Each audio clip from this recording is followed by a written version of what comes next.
All right, it's raining outside. The Tiguan's back in the garage because the sunroof keeps leaking water down onto the floorboards. I'm sick and tired of the smell. Having to put fans inside of the car to dry it all out.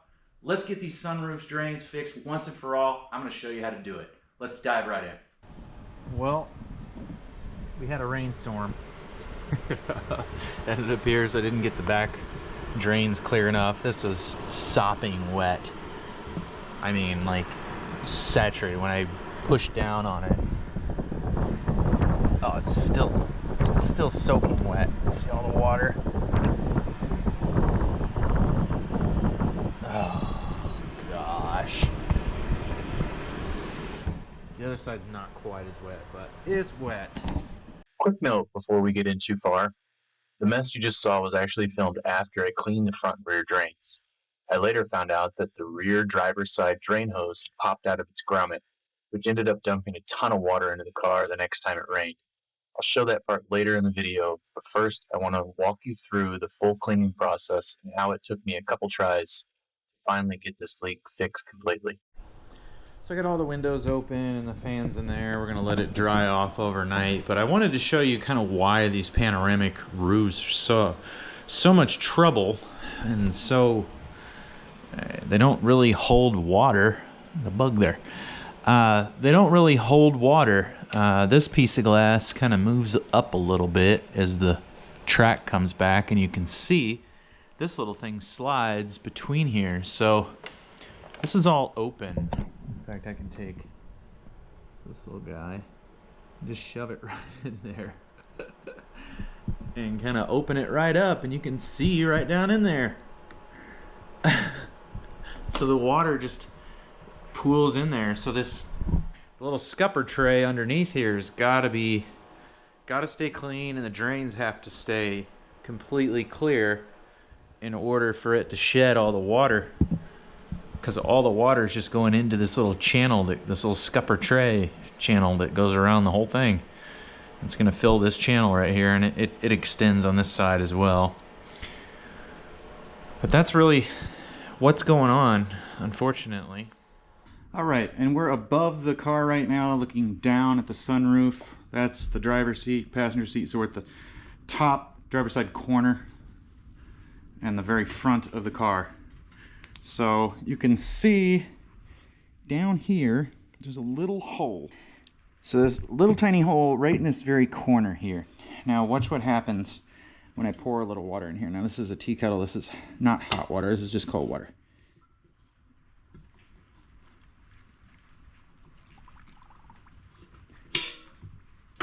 It pools up in there.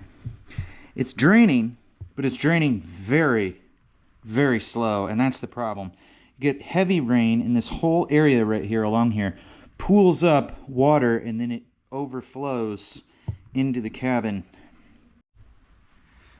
Alright, I've got some weed whacker line. So, this is just 095. I wouldn't recommend using anything metal like safety wire, mechanics wire, or welding wire, or anything like that. I know you're probably like, well, I got that, I don't have weed whacker line. Well, I wouldn't recommend metal. It could scrape the walls in there, it could cause all kinds of problems. So I'm just going to take the weed whacker line and go through quite a ways and just kind of work it back and forth. Now this is the ugly twist stuff, so it's got a nice kind of edge that should help knock debris off the walls that kind of builds up inside those tubes. These tubes can disconnect too. There's a pan underneath here, and it comes up with a little tubing connector, and it pops on, and that connection can actually fall off. So you really don't want to force this thing up and down, or you're gonna have a heck of a day, because you're gonna have to pull the headliner to get to that. Not a fun deal.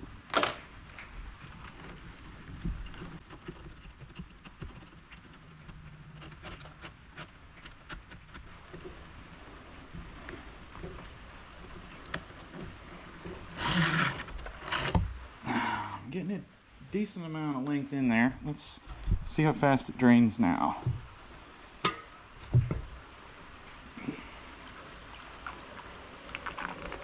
Oh yeah. Oh my gosh, it's pouring out now. Now it's raining outside, so you can hear the rain. Let me shut the garage door. All right, here's with the garage door shut, so you can hear the water spilling everywhere.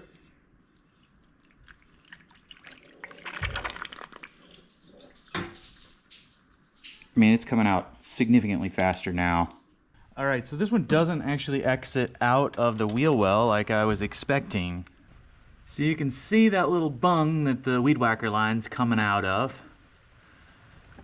And really what happens is these little bungs, they're a little rubber piece. And the soot and dirt and dust and everything in the air, when it rains, it kind of slowly starts coating the walls of the tubing. And more importantly, it coats the walls of the soft rubber, and then it almost becomes like a glue. And you can kind of see there's four, it's kind of a star or a, not a star, duh, like a plus sign, or a T type of shape, you know, a lowercase t. And what happens is those little pieces, they start to like glue themselves together on this rubber as it gets old and soft, or even hard. But all of that combination, it'll actually glue the very ends of this stuff together. And here's the kicker. The back one keeps clogging up, and I keep having to get under it and then stuff my finger inside of that little T area, basically where the weed whacker string is sticking out there. And what happens is 6 months later, I find more and more dust and dirt and muck inside of there, and I find that end like glued back together, and it's stopping the water from coming through.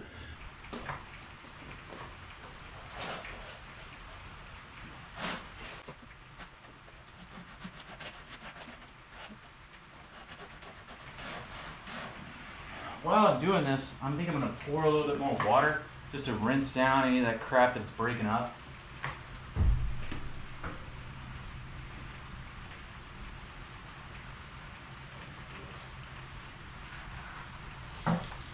Even with that weed whacker line in there, this thing is pouring water out of it. I mean, I can't even really, it's already drained completely. Just in that time, I didn't pause it. You can see the water dripping there, but it was just pouring out of this fender. So I'm gonna do this a couple more times and rinse.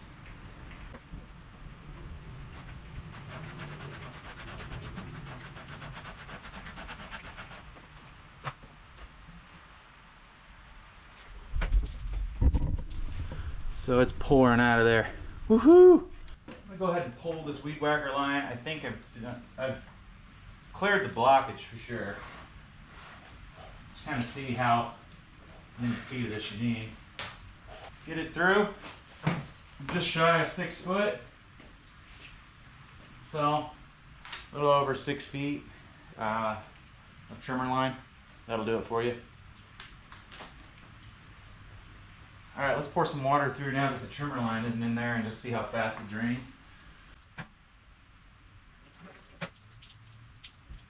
It's not even forming a puddle up there. It's just draining off almost immediately, which is exactly what you want. You don't want any water pooling up there.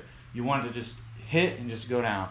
Otherwise, you run the risk of it overflowing and causing all kinds of problems. So I really want to trim the ends of this thing, but man, I've got to stick my arm clear up in here to get to it. It is not easy to get to. I don't really have time to remove the whole wiper cowl. It'd be easier to get to with the wiper cowl off. I'm trying to take you in here with the camera and just show you this thing. Get a little bit of light in there, maybe. Sorry for all the bouncing, but it's going into like a really tiny little area here. Looks like that's it way up on the back there.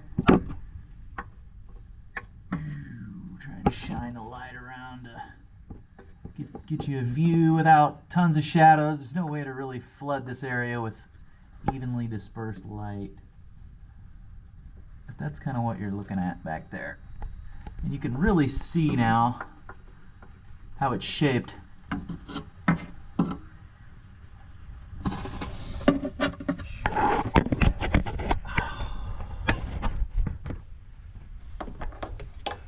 Alright, so I tried just taking some little scissors and going up there, and I'm just not confident enough that I'm not going to cut like tons of it off.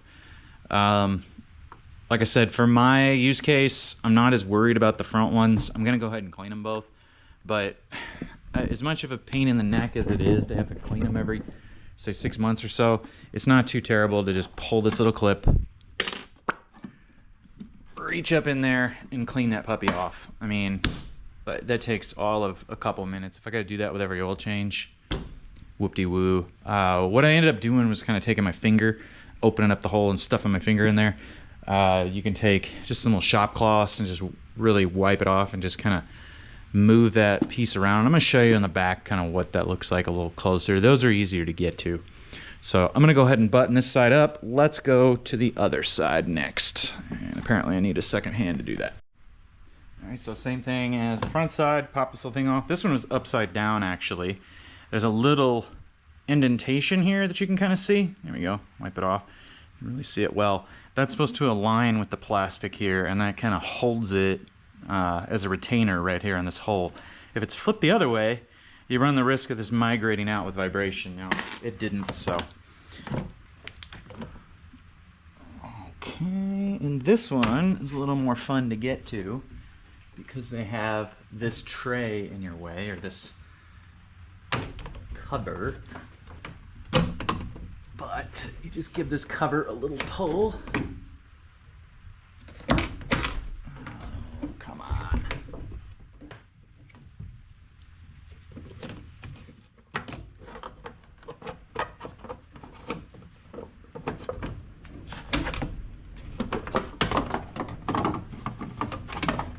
Alright, so I just popped the little cover off.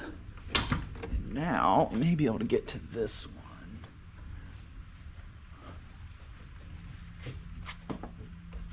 Oh yeah, this one's wide open.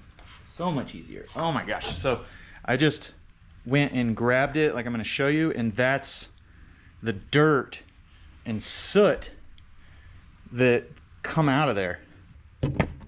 Okay, so to get this off, it's sitting up here in this little, it's got a little pin right here. You can see this little pin? That was inside of this little hole. Same thing up here. This little thing has a pin underneath it, and it's inside of that hole. So those just pop right on, real easy.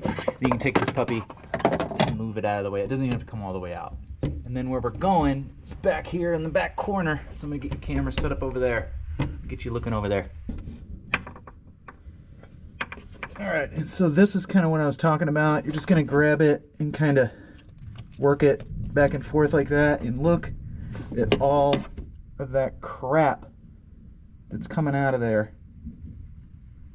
That's just disgusting. But that's, when it dries, that like mud is drying hard into a solid block, and then what you have happen is it just creates a hard crust. So I'm doing the same thing, only with a rag now. Kind of breaking some of it up.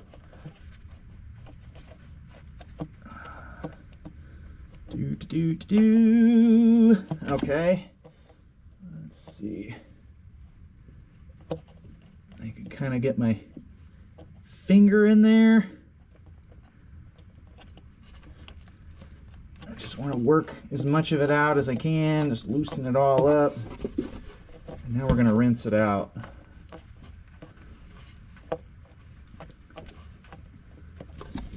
All right, and just like earlier, I'm going to go and pour water, but now I'm going to pour it from the other side, the passenger side front corner.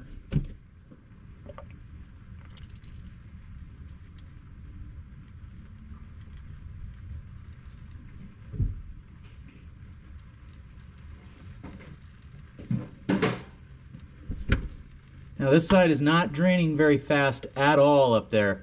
I know it looks like it's got a fairly steady stream right now, but it's pooling up top, which is a bad thing.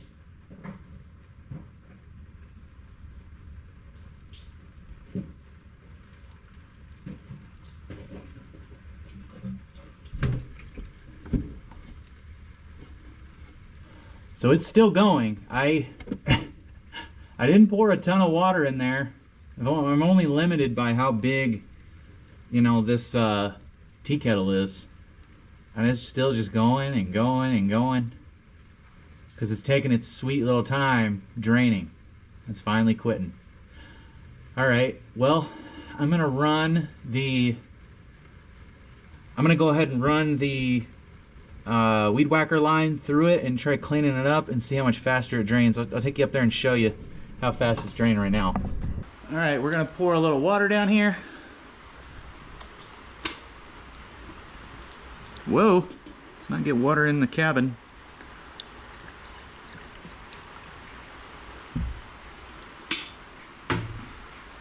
Alright, and it's draining a little faster, but it's still not what the other side is doing. Let me take a video over there again.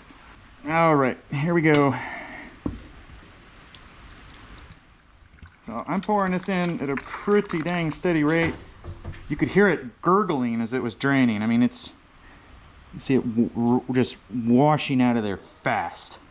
That's what you want. You don't want it to hold any water for any point of time. You want it just to immediately drain. I kind of forgot to go over some of the things that you're going to notice. So this drain hole's in this front, very far corner here. You're gonna notice this immediately. Alright, there's where it goes down in that little hole right there. You're gonna notice this kind of, maybe not immediately actually. You may notice it only after like certain rains, but what happened to us anyway was the windows inside the car would just start fogging sporadically, and you're like, what in the heck is going on? And at first it was such a subtle amount that you're like, man, water must be leaking in from somewhere. You really weren't expecting the sunroof drains to be the cause of it. You're kind of expecting maybe like the glass seal to be broken, because this front windshield has been changed. So I was like, man, I wonder if whoever did the glass wrong or did it wrong, yada yada, right? Well, the other thing we started noticing as it got worse was kind of a foul smell, because the water would pool up under the carpets and then develop a little bit of mold. So it was like a combination. The front windshield inside would just be really foggy, and then it really started stinking bad. And when I say stink, oh my goodness. I'll have to put a link down in the description. I'm trying to jam this thing in here still, just slowly, and it's just not going in. I'll put a link in the description. What I ended up doing to get the nasty smell out, because just trust me on it, it smells god awful. It smells horrible. But to get that smell out, I closed the windows and ran an O2 generator in there after I ran a bunch of fans in there. And I'll put a link for that and the fans. But I just put a bunch of little shop fans inside and dried the carpet and then ran that O3 generator, and the car smells just fine again. But it's just been like a repetitive process. Oh, it rains. Now it's time for me to go out there and dry the carpet and run the O3 generator to get that nasty smell out of the car. Not a fun thing. All right, we're getting this down maybe, I don't know, 2 feet so far. So it's still kind of clogged. I'm going to keep working it.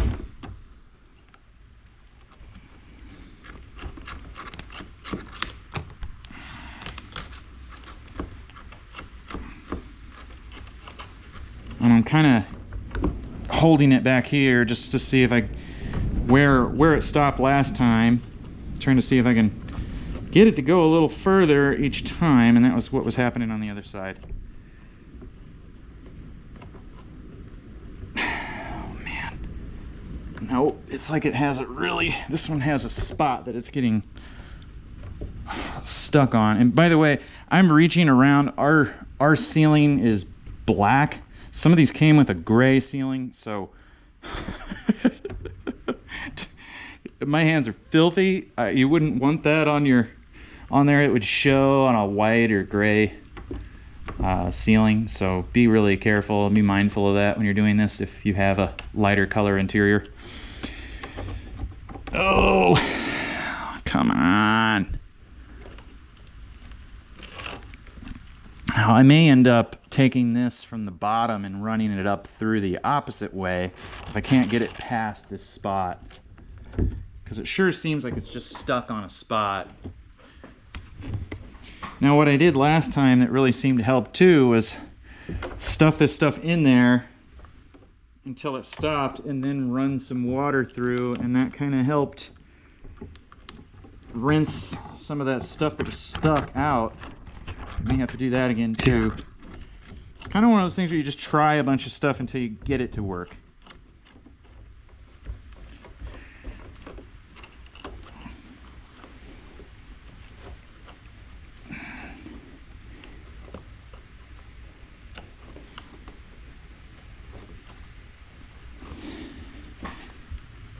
By the way, I have a bunch of maintenance coming up on this one. It needs a direct injection cleaning, which is about a $1,200 to $1,500 job at the dealer. We're going to do it for a lot cheaper, so I'll put a link in the top corner right at this point of the video to that video if you're interested in checking that one out. These direct injection engines build up a lot of carbon, and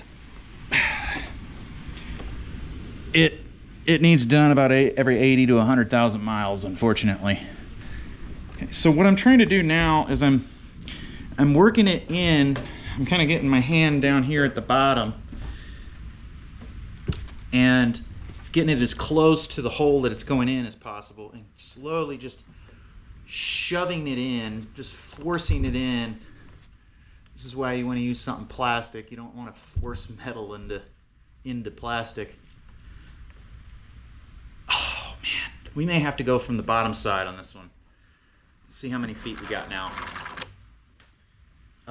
Just a tiny bit more. Let's try shoving it in there, and then we'll run the water through and see if that does it. If not, we're going to go a different route.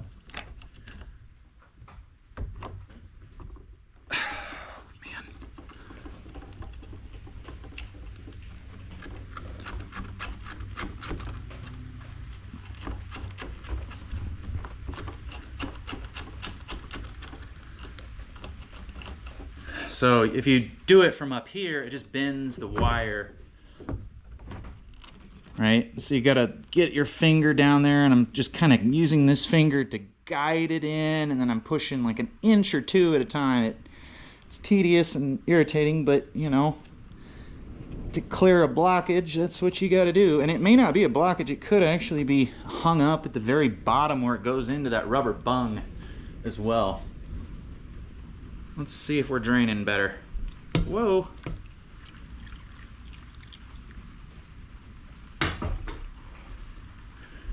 We're definitely not draining. Not very well at all, like very little.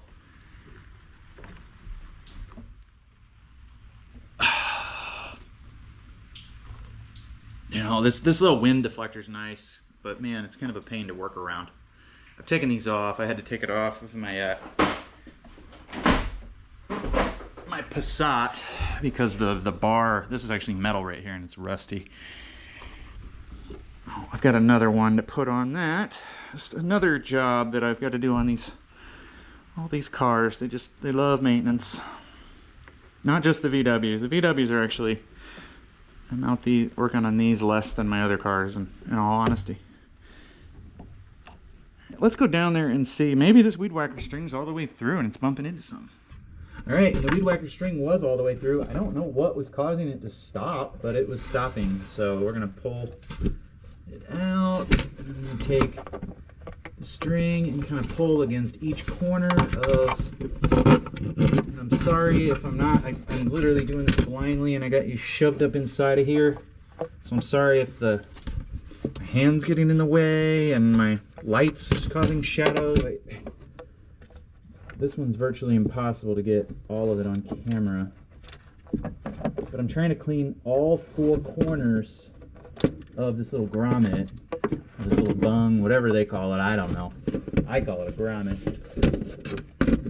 But you can see the nastiness coming out of here. It's on my weed whacker string. Let's try pouring a little water through here now that I've got it through, and see if it looks any better.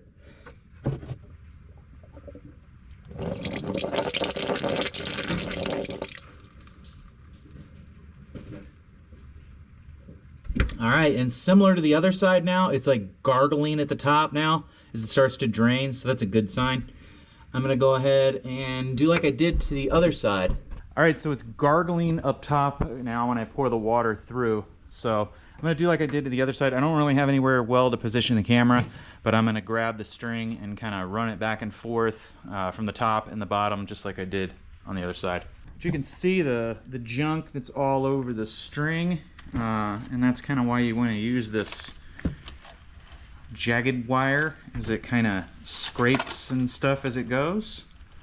I forget what they called this stuff.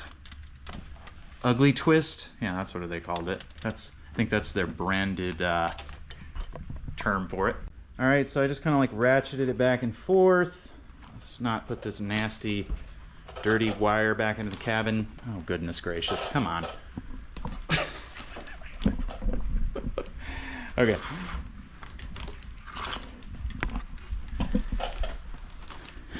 All right, let's take a look at how it drains now.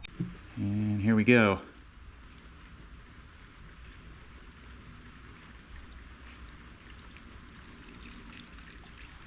As you can see, I'm pouring a ton of water in there. And it's draining significantly faster. It's all gone now already. Perfect. Let's get to the back ones now. Right, before we do that, we got to get this little thing back in there, and I went ahead and pulled it out. Like I said, you don't have to, but for the camera, it was just easier. And you hear that little noise, that's just my little clip sitting up here on the cowl. Don't be alarmed. Okay. So, this little guy. What this does too, just so you know, this kind of important to have this. What this does is it deflects rainwater from getting down inside of your fan. That's your HVAC fan, and actually there's a little door right above it to allow air into the cabin from outside as well. So if you don't have this here, there is the danger of rainwater and stuff getting down inside of there.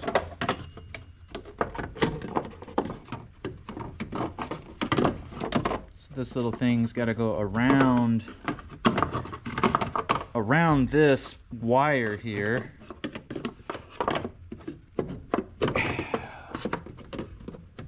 Kind of. Okay, we're close.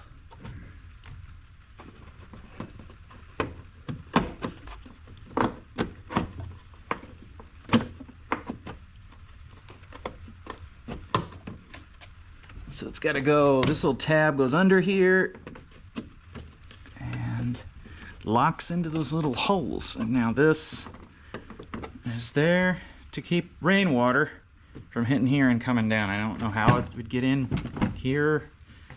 I don't know, but that's gotta be, it's gotta be some type of deflector. It's supposed to be there. Okay.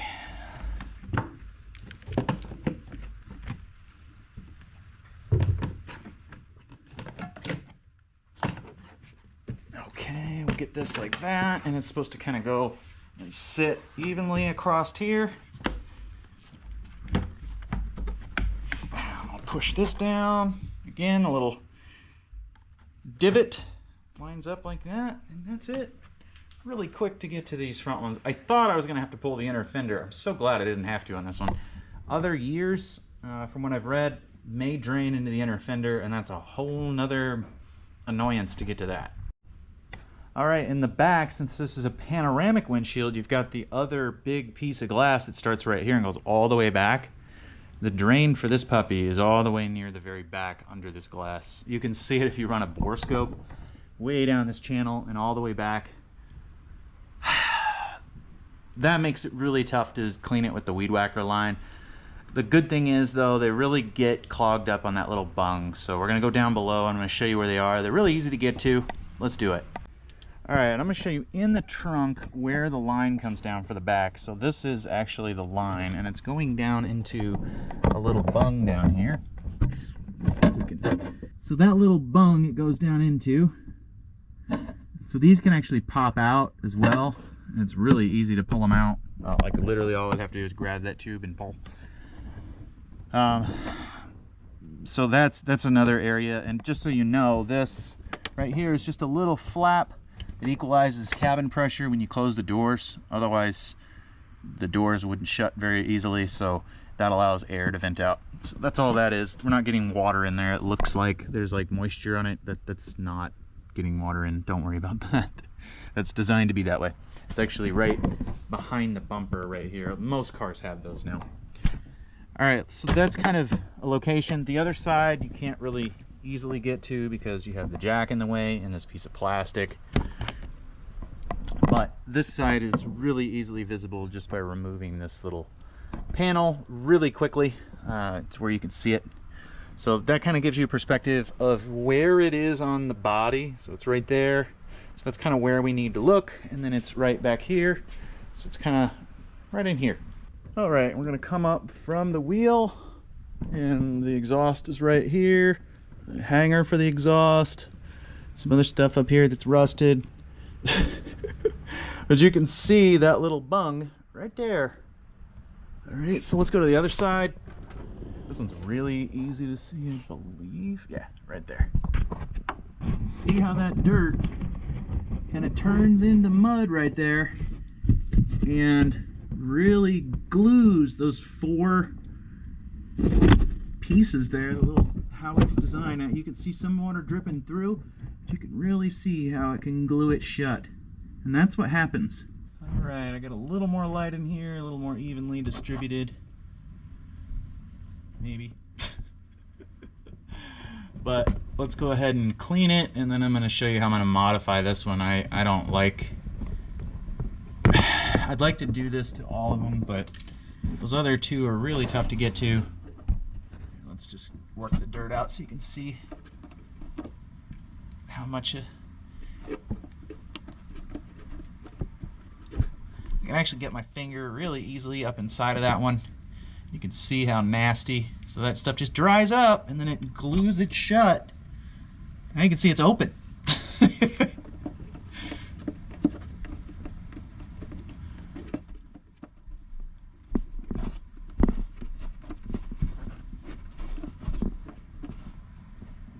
Even that, it's still just getting mud out of there.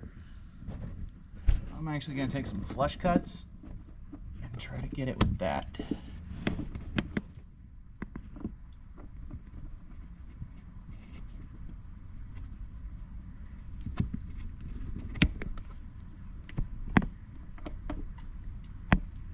So these things are called spider traps, and their intent was to keep spiders, I'm not kidding, spiders from crawling up inside of there and making a web. Now, although that could happen, I think the bigger thing that really happens is what's happened over the year on these. And these cars have been just notorious for this problem.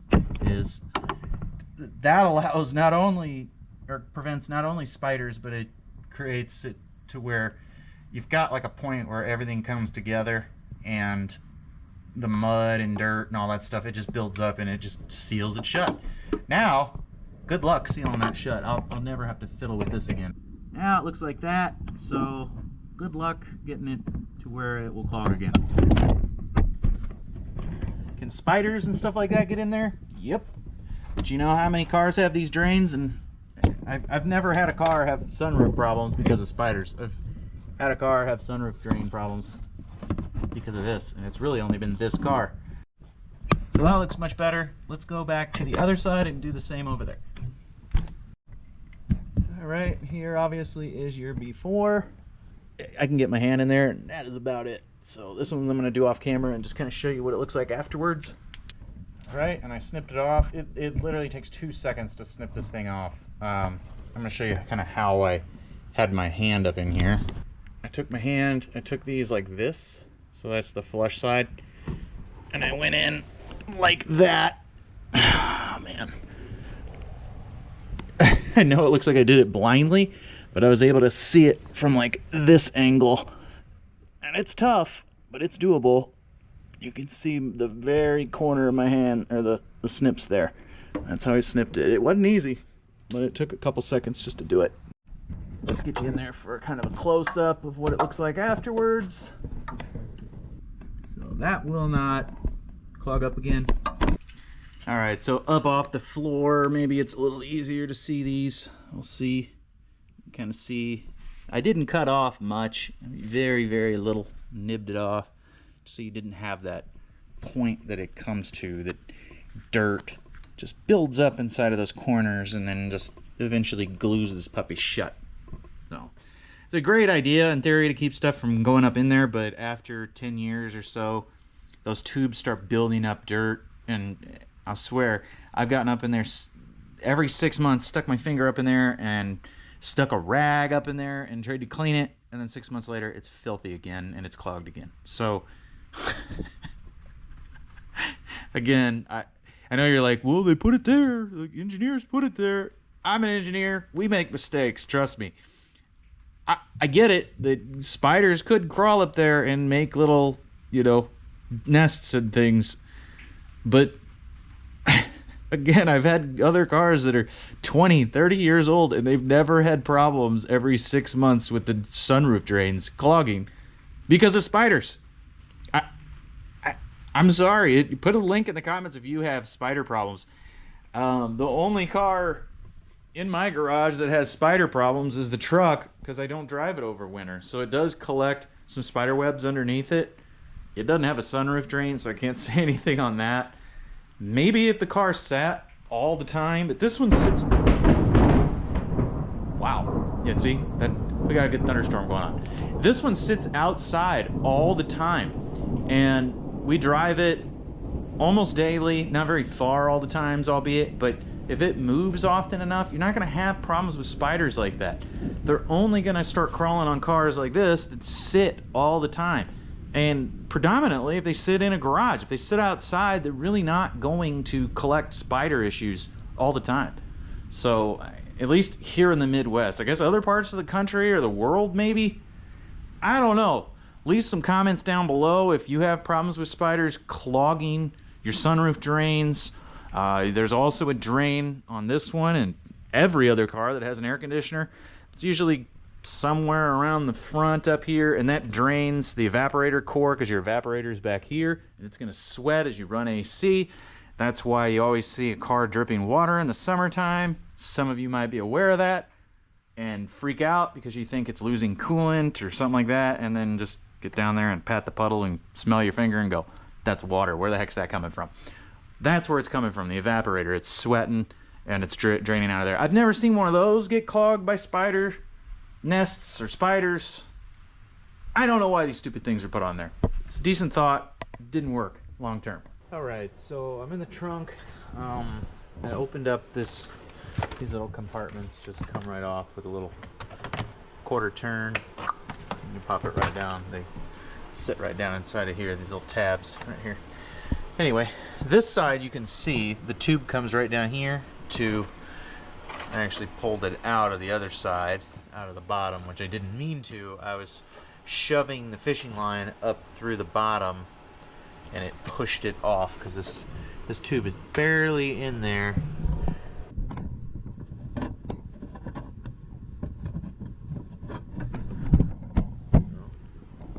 You really can't tell, but yeah, it doesn't go down very far. So like I'm trying to put it back in. I'm like that, like that's in, and then that goes in all the way. It only probably goes into the thing maybe that far. I had a feeling it would come off on the other side, which really stinks because this isn't easily accessible. The jack is right here. I already pulled it out. It's just held in with this little strap, but I took that out. But the next thing I have to do is take this trim panel off because this piece of plastic has to come out too, which really is no fun. Alright, so first we'll come back here, and this is a T20.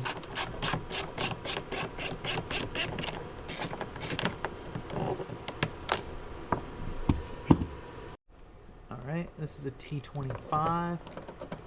And I already started loosening this one a little.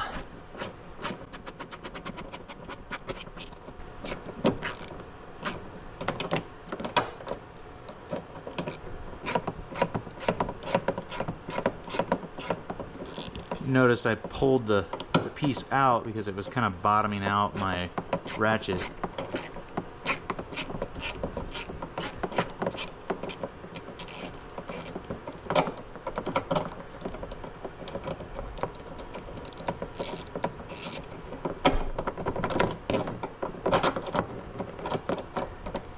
I'm gonna have to put the camera down. There we go. Alright. Looks like this wash panel comes out separate. Now I don't know how it disconnects here. I wonder if I have to pop this off. It's kind of looking like it. There's probably an electrical connector back there for this. I'm hoping I'm gonna slowly peel it away and see.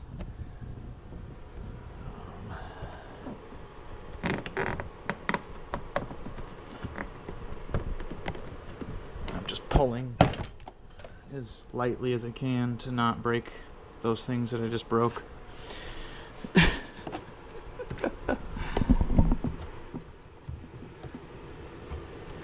Sometimes this kind of thing can separate, but not seeing a separation. Nope, that carpet is glued to it. It looks like there's something back there for the light. That's another one of the little metal clips. That's right, I saw this earlier, which is why I brought triple squares. Alright, and this is a 10mm triple square.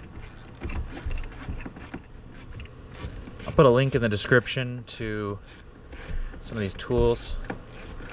You'll need a set of triple squares if you're going to work on your Volkswagen. It's good to have a couple different types. So it looks like I might be able to tuck this panel out this way.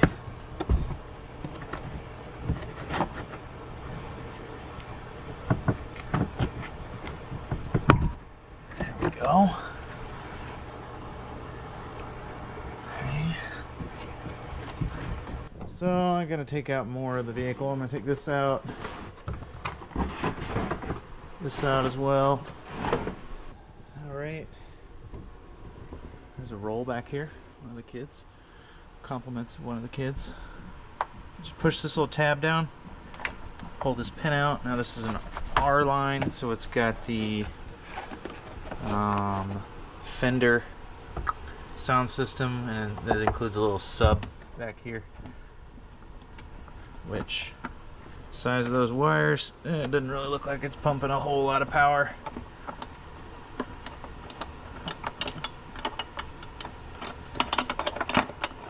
Take the spare out.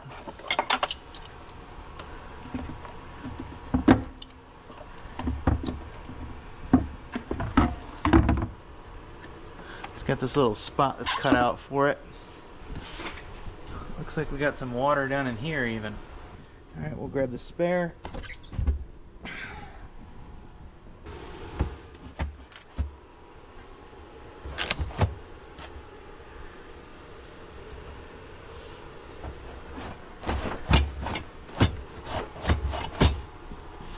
Well, as much as I don't like having to pull it apart, as much as it is, I'm glad I came back here because there's obviously water getting in.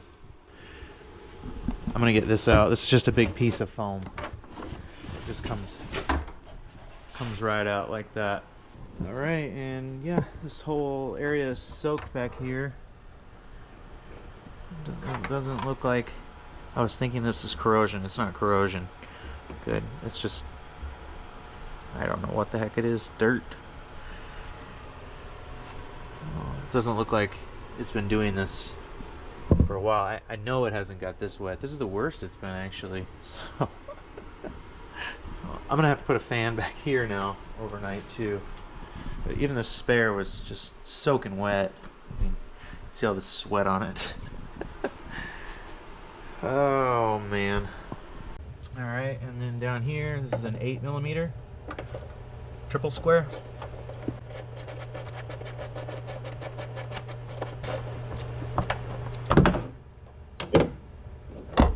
That's what it looked like. Set that off to the side.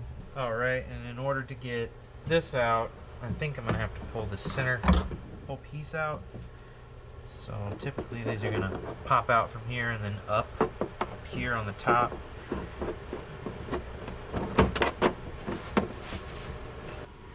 These are a bear. So you look at these and you're like, man, it doesn't look like, it looks like there's two pieces, a center piece and then an outer piece. But you're gonna look at it with a regular like flat blade and it'll just drag across it. You gotta get down here really close with some keen, close eyes. So I'm taking a pick or a punch, and I'll show you it in a minute, but I'm kind of rocking it to get that under it. Okay, so then I got that under it, and then I'm going to work to a bigger screwdriver.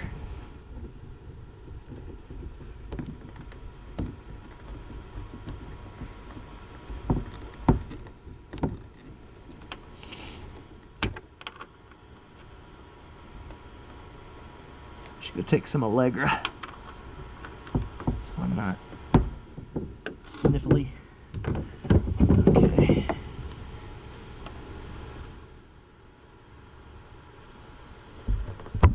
Oh yeah, there we go.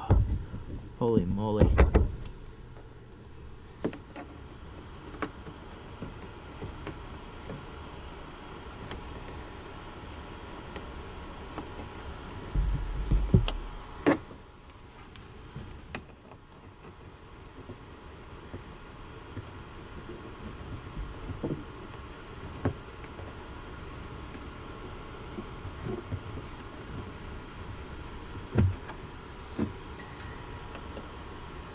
I'll tell you that center does not want to come out.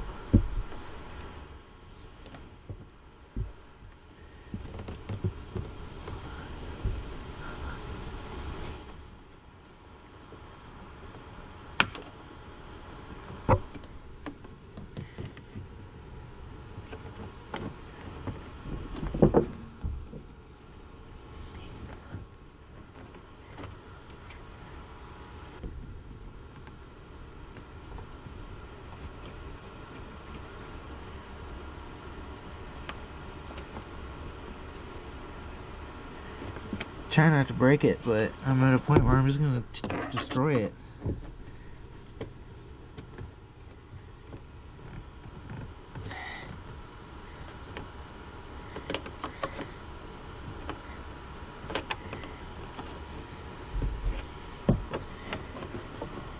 Holy moly!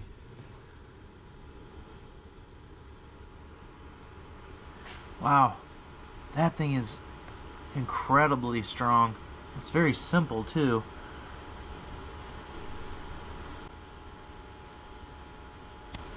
Holy moly. So you really want to try and get that center stem all the way out.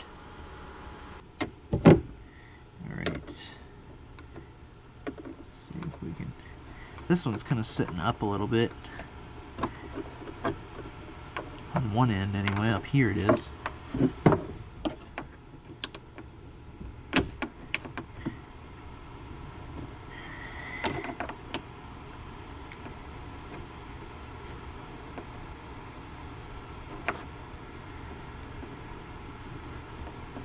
See how I did that? Kind of worked it on one side. So now we just need to kind of go round and round with this guy. Ooh, I want to break my panel tool. This is my only panel tool.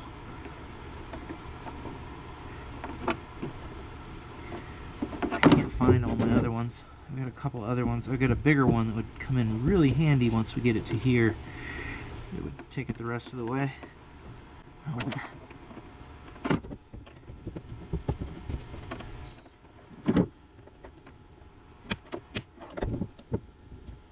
You rock faster, kind of side to side.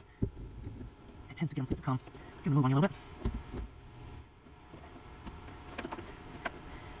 Man, wonder if pouring a little like oil down inside here would allow that little piece to slide.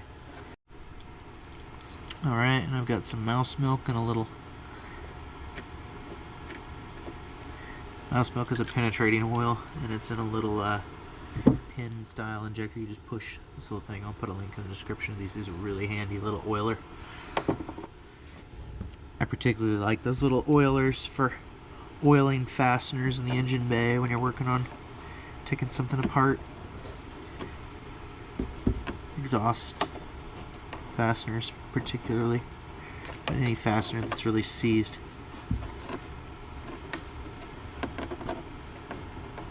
Suspension components. Use it on a lot of stuff. Whoa, there we go. Yeah, I just really need a bigger trim tool. I can't find mine. I've got one that's a little thicker. I don't know, it's like 2.5 times thicker. But that's how you pop those out. Goodness. So now, I think this still, yeah, pops away from it. Uh-huh. I can feel a clip back here. So I'm just going to take my screwdriver and kind of tuck it over there. We'll come back to this side. Oh, that's popped away already. Alright, now I can get the whole thing away.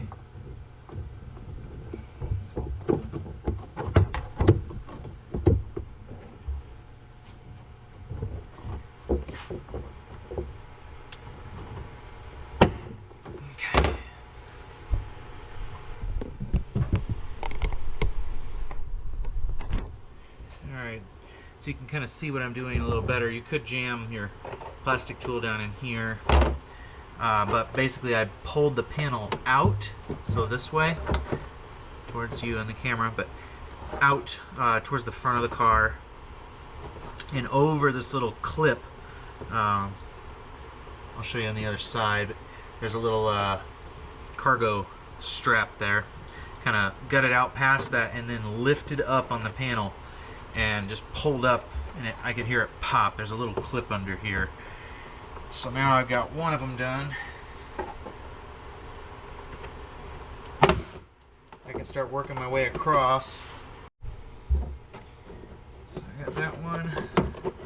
Got one more, I think. Take my panel tool and kind of drag it over here and use it. I'm prying with it. Alright, and so this is the back side of that panel. These are the clips at the very top as I was lifting it up off of those. So they run the whole span. There's 6 of them. It's quite a secure panel. And then on the bottom, there wasn't a panel for it to pop. Well, maybe at one time there was. Mine's missing a little piece. Same with down here. Oh, no, this one's sticking out enough to go into here. Wonder if this one just broke. Potentially. You know, it is what it is. Oh, yep, here's a little piece of plastic, maybe. I don't know. Whatever. Anyway, with those panel tools, or those panel pins went in right here and here. I mean, that fastener's not doing anything, so. So you had to kind of lift it over these hooks, and this top one was the one that I was talking about earlier. But that's the first one that comes up over. Alright. I'm kind of in a rush on this one. This car is going, it's a Wednesday night. It's like midnight. This car is going to Indianapolis Friday, so I want to make sure it's good to go, and I was wanting to look over it more mechanically, and then my wife got in to drive it and said she heard a slosh, which was likely a lot of this water. I don't know, maybe it got in back here and it sloshed over and went down. I don't know. That's I'm kind of at a loss right now. I'm quite perturbed. I didn't need this. I was going to start a couple other jobs on this, and this is kind of how my luck goes. So I find all the hard problems, so you don't have to solve them later. I'm gonna make lemons out of lemonade, because life gives me lemonade with cars. Whoa! With cars, it gives me lemonade. So you know, I guess if it helps someone else, it's good lemonade. But all of my life it's felt like a curse. Alright, so kind of just pulled the panel out, and the panel, it didn't have, yeah, it's got some little clips down here that I pulled it off of, just this one. Another one here. There was these two, one stuck in the panel and then one fell likely down there. We'll put them back. This is out, so now we can go ahead and take those out. Alright, and this is the cigarette lighter or the electrical socket, and then this is a little light bulb back here. Come on. I might need a second hand to do this. Aha, there we go. So I just had to squeeze it just right to get it to unclip on there. So, and then the whole panel comes right out. Alright, so with that panel removed, there's 2 plugs. When we go back together, we got to remember that. With that panel removed, I don't see that clip, but we'll find it. With that panel removed, it now reveals this, and it is going on 1245. You see I've got 4 of our arch nemesis right there, and I don't know if I want to go to bed mad. So I think until tomorrow. All right, and so I still got to go to bed, but I'm like, it's never gonna dry. Like, there's literally puddles, and so I'm sitting here like pushing against a towel and going, this is ridiculous. There's got to be a better way. I just want to go to bed. I'm just gonna stomp on it. I don't know what to do, man. This is ridiculous. There's so much water. Like, it's tempting to pull the carpet, and I don't know what all that entails. Maybe pulling this whole back seat, and I don't want to go there tonight. Holy crud, this towel is soaking wet. I'm gonna have to go see if I have a couple more towels, because this is actually working really well. Just throwing a fit like one of my kids. Probably shaking the crud out of the camera. Oh my gosh, it's sopping wet. Alright, I need a new towel. This thing is soaked.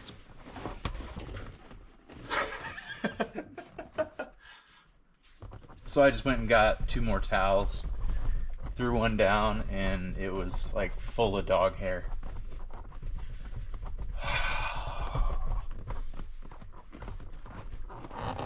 Look at this.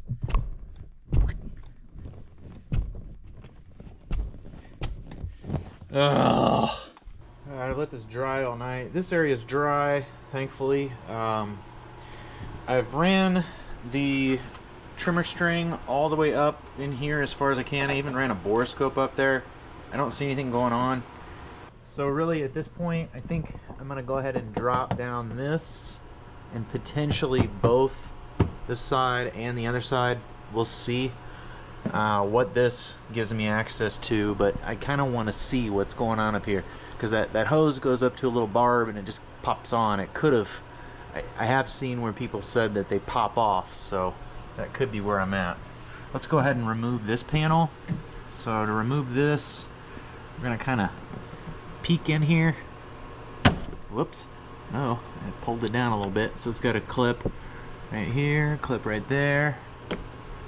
And I'm just gonna take my trim tool and get in here and try and find the next clip. It's down there. You can kind of see it down there. So I'm going to take my trim tool and I'm just going to get it. What I'm doing, I'll just show you one that's out. What I'm doing is taking my trim tool and I'm getting it right under here and then just shoving it in until it pops up, and then you can just press it all the way out. You just got to get it started. whoop, I got that one in the back. Here's one right here that's a little easier to see for you. So this is a nub there. Boom. There we go. There's another one back there. So you can see how I've got it started coming out. Okay, what did we have on this side? Okay. We had a little piece there, and then there should be another one right under here.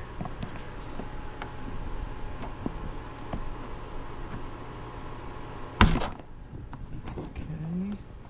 There's another one way in the back.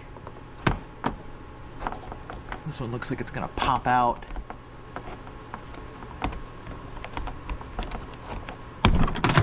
Boom! Hold on to your panel. Alright, so I see one didn't come out here. So I'm just gonna take this. You just take these little pieces and slide them in like that. Slide it a little further like that. This one's falling out. This one's falling out. Come on. You just squeeze them and then slide it back into the center. Real easy. So I'll go through and do all of them like that. Just get them right to. You can kind of see a little spot where they sit inside of there, a little groove area.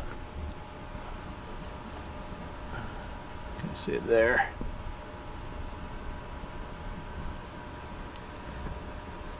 This one's kind of beat up and bent.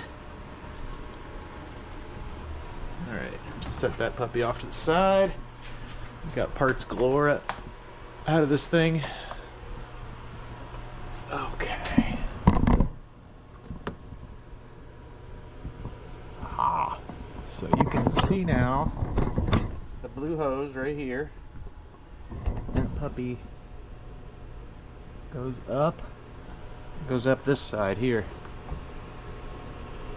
And we can see where it pops on there.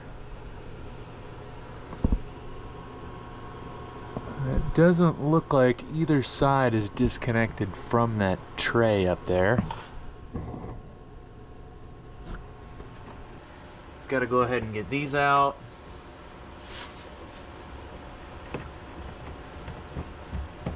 Gotta use my little screwdriver, get under it.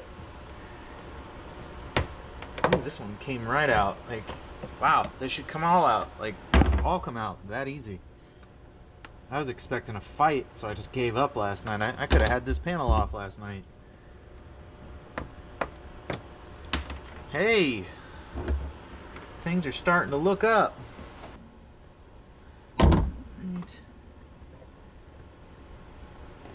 I had almost planned on just tossing these and going with a standard one, but these may live to see another day. Oh, I might have spoke too soon. I was jinxing myself. I did find this, which I don't think it's going to work until I get it further out. I can't find the other one. I've got a similar one to this one. Oh, that one dropped down in the little panel here.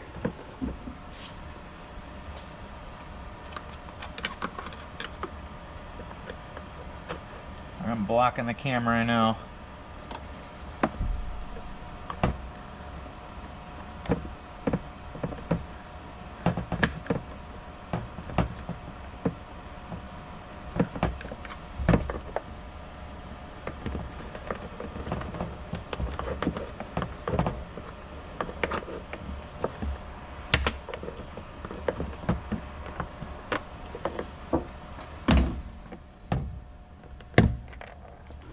Alright, and then this panel just comes straight off.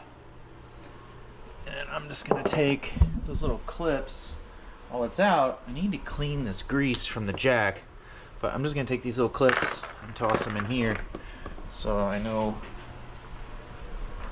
where they go. All right, and there's my tube just lying in here all willy-nilly. Which was the cause of all the water in the trunk.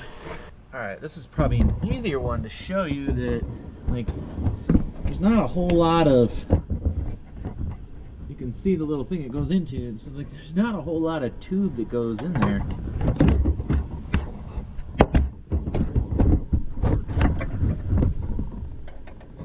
Take it, connect it. Oh man. There's just not a whole lot of tube that it makes contact inside of, so it can fall out really easily. It can fall out of there real easily, and I'm thinking what might have happened is it fell out, and like this side was pouring. Like maybe that bung completely plugged up, because it was pretty plugged when I cleared it. In the past, I had just cleared it and moved on. But this time, it really wasn't draining all that well. And I should have known better, but yeah. Look at that puzzle piece. Gone.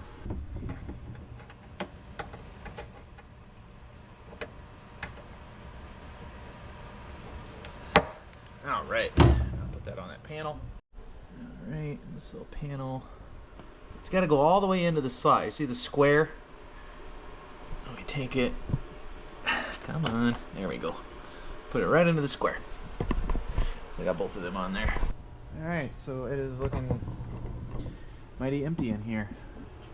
Might as well, while I'm in here and it's open up, I'm just going to double check my grounds. Don't look all corroded here. This is a nice, good thing to check, your grounds. Looks good there. Not sure what this sensor is. Maybe a TPMS receiver or an airbag sensor. I'm not really sure. It kind of looks like an airbag sensor with that plug. Alright. Foam for sound deadening. A screw for not supposed to be in the car. Alright, well, man, that hose just comes right out of the grommet. Like, just look at it wrong. All I did was touch it and it pulled right out. I might end up taking it and taping it into that grommet, because I think this is my problem. I think this is why it wasn't draining the other day when we tested. It looked like it was draining a little bit, but it was probably just water coming out. And then I bet it was pouring a bunch of water through here, and it was filling this whole area up with water. Ay, ay, ay. That was the most water I've ever seen in this thing. But we did have a ton of rain. Alright, I'm going to take a little bit of aluminum tape. When I was in the airlines, we called it 500-mile-an-hour tape. Because this stuff is like duct tape for airplanes. You see this stuff every once in a while on the news. Somebody takes a picture of it and goes, "They're duct taping the airplane together," and freaks out. This stuff is extremely, it's a thin piece of aluminum with an adhesive back.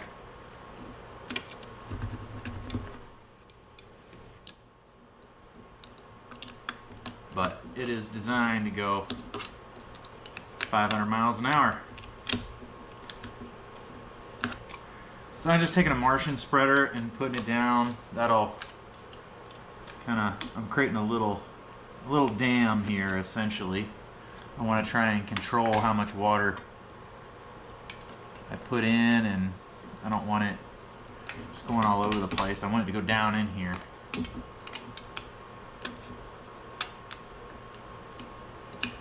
I don't want to see other artificial leaks, or, you know what I mean? Like, it'd be ideal if I guess I could try and take my little squirt bottle I have and shove the nozzle down here and spray it into there. I don't know. This is what I came up with real quick. So then I'm just going to take a plastic scraper, and that'll open it up so the water can go in. Take a couple more of them. And that's probably enough.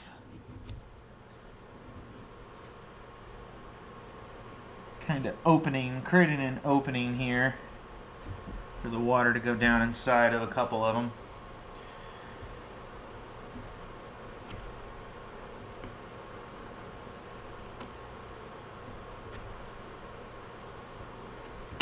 This should go down just fine right there. Alright. Let's pour a little water in here. You see I got kind of a little dam now. It's forcing all the water down there. Got that down right earlier. So I'm kind of coming up here. I'm going to look and make sure I don't see any water up here. I don't.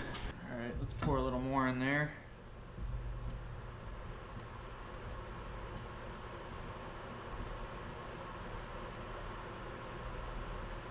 Pour a bunch in there and just look for it.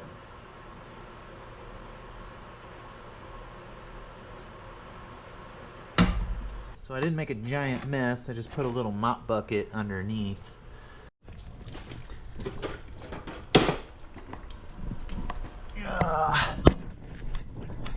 Coming down here to see if I can see it. Pouring out of the drain, which it is. It's tough to see because I don't have this jacked up. It's pretty ridiculous I had to come this far apart just for some sunroof drains. Shit, if only that side was as easy. That side was as easy as that side. Ay. Alright, I'm going to leave you down here and go pour water from up top.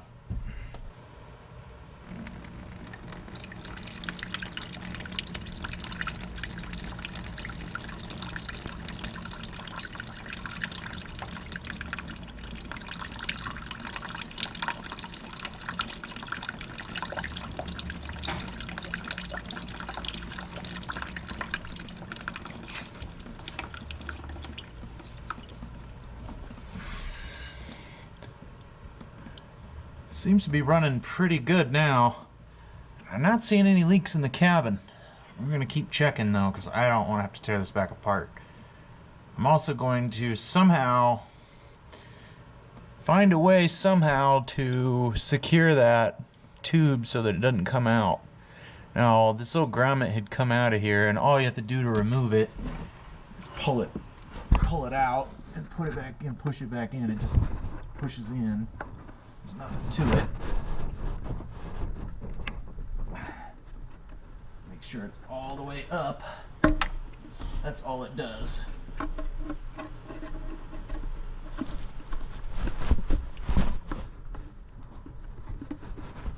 how you get it back in real easy. I'm gonna try and pull some more slack down on this hose and pull some of the hose up from the top if there is any.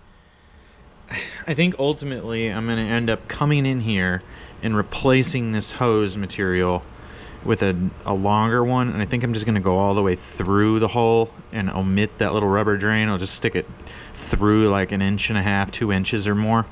That way there's no chance of it doing that again, because this little area, just in case you're wondering, it rises up right here, and there's a little bit of seam sealer right here, and there's a little bit, it looks like there's some caulking, or this is the wax that they spray in the body to keep corrosion from forming, but so that's some wax that's in there, but you can get your fingernail under here. This whole area was filled with water the other day after I had tested the drains, and it was draining, but it seemed odd to me, and obviously it was, because it was definitely not draining out the drain.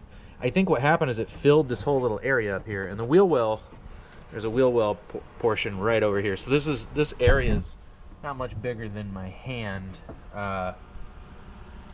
So it filled this whole area up with water, and then the water came out here, and then the wife was driving, and she pulled out of the driveway, and the driveway it backs down, and then she drove up the street, and when she hit the brakes, that's when all the water that was sitting down here in this whole area sloshed forward.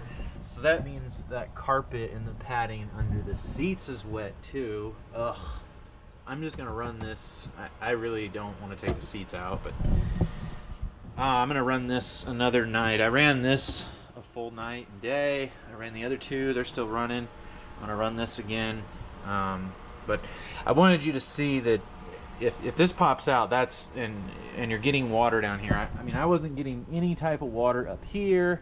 Like, you would think there'd be water stains, or after a rainstorm, some sort of water. I really think this hose popped out. Ay, ay, ay. Anyway, all right, and so very carefully I pull the panel down like that, and hold it with my other hand, and then I can reach back, and you don't want to go crazy. You can see this panel bowing over there, but you don't want to cause a crease on it, because that crease won't come out. This is kind of a foam panel with probably a sheet of fiberglass or something. I'm not 100% sure, but it does flex a little. You just want to be real careful that you don't damage it. So I can reach back there, and I put my hand all over that hose as far as I can feel. Right there, that white fitting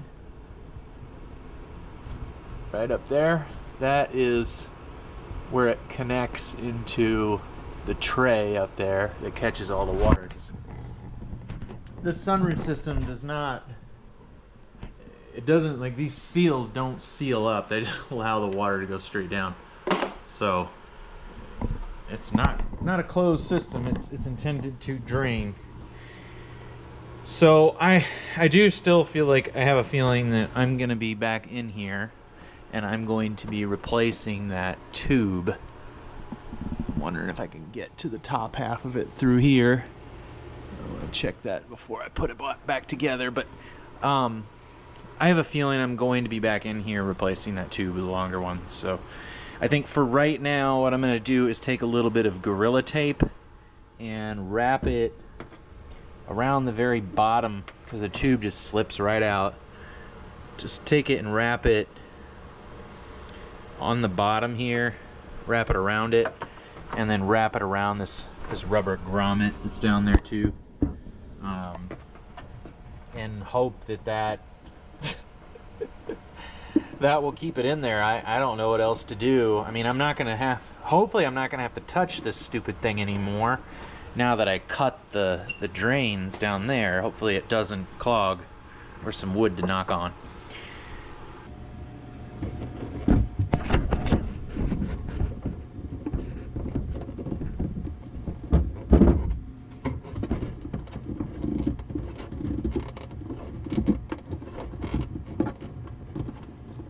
What I'm doing now is I'm trying to pull up on the grommet as high as I can, while also pushing down on the tube, and that's kind of hard for me to show, but I'm grabbing the tube like so, and sliding it up with really these two fingers, and then with these three fingers, hold on, let me see how I'm doing it. Nope. So I'm grabbing the rubber tube with these two fingers, and then these three fingers I'm wrapping around the blue tube and shoving the tube down at the same time. It's quite the ergonomics workout.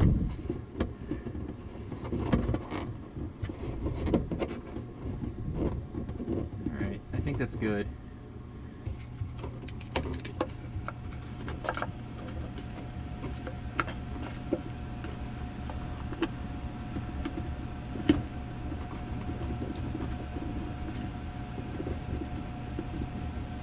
So I've kind of got it on there, kind of part way, kind of pushed it against it, and now I'm just going to take it and try and use my finger. Just stuck the tape to the wall. I don't want to do that. I don't want it to stick to itself either. This is going to be quite challenging with all the camera gear in here in this hole too.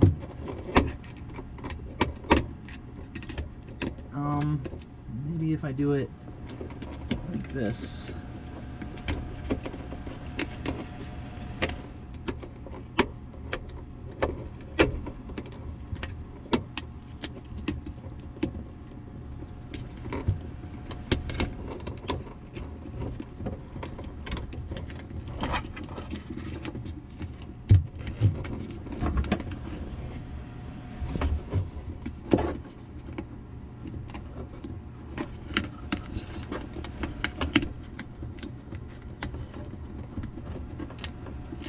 It's definitely one of those things that you kind of are just doing blindly.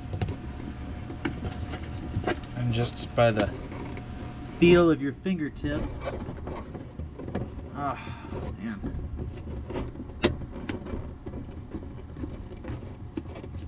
So I'm trying to kind of push it to stick it to the rubber as best I can, and the plastic tube, I wish it was laying flat on here. It's not gonna lay very flat. It's not gonna be pretty.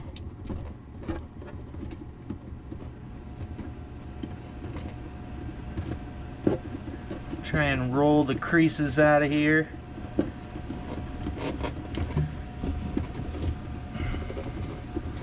Hopefully this just keeps it from, you know, if we hit a really bad pothole or something and it tries to bounce out, it just keeps it from popping out easy.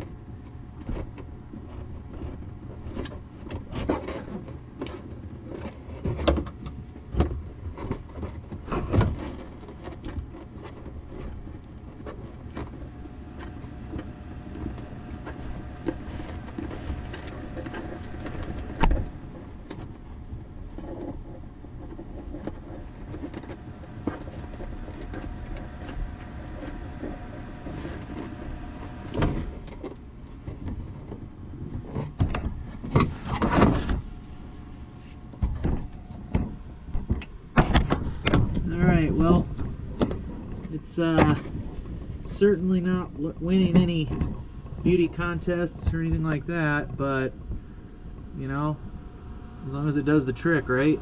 What I'm gonna do now is try and kind of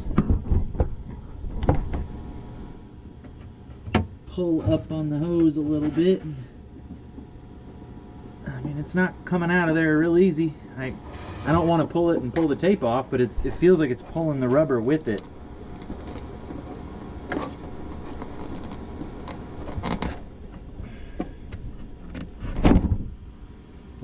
Kind of just went and pinched the piece of tape there around the rubber just to tighten it up to the rubber as much as I can. But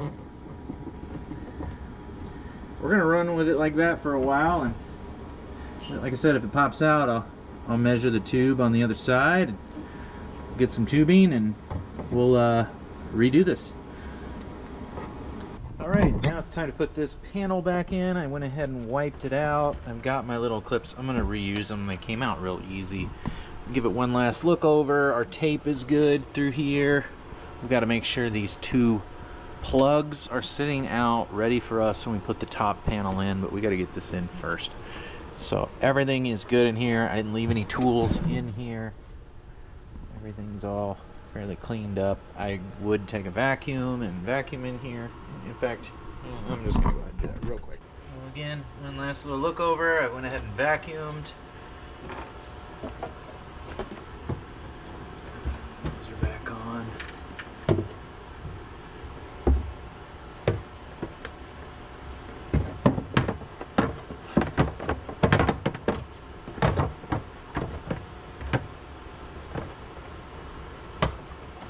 Just lined up the hole, put the pin in and shove the center in.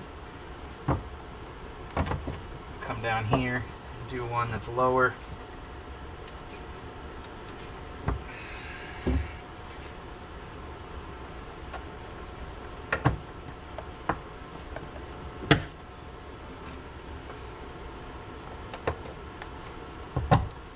Okay. It's wild that jack is held in place by plastic rivets, go figure. Next thing I'm going to put in is this panel, and I just want to give it a look over, make sure all the clips are in it. What is this? This goes up under this, so that's got to go, that's got to kind of interlock. Got to keep that in mind. Now this right here sticks out and goes under this as well, so I'm going to kind of take the panel and bring the back end out and then slide it in, and then try and get everything lined up and push the pins in. So first thing we got to do though when we get it up there is connect our two electrical connectors. We cannot forget to do that.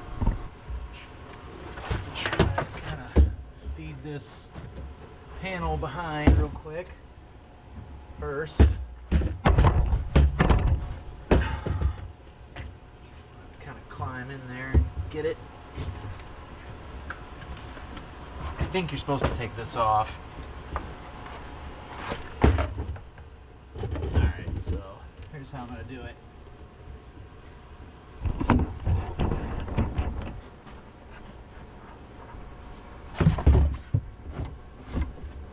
So this is going to be fun because it's got this leg that sticks out.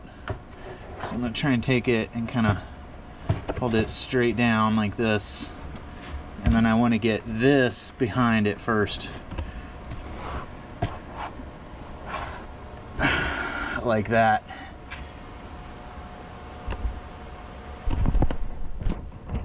Don't know if I got all that. Alright. So this panel is a little tricky because you got this leg that sticks out flat. So what I'm going to do is take this and bend it back a little bit. And then I'm going to try and get this under this first and then slide it down.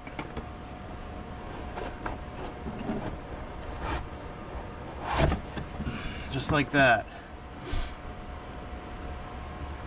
So now I can work on getting my, we got to remember up here, this little clip has to go, it can't go like that, it's got to go under it like that so it locks in. But I'm going to get the electrical connectors done next.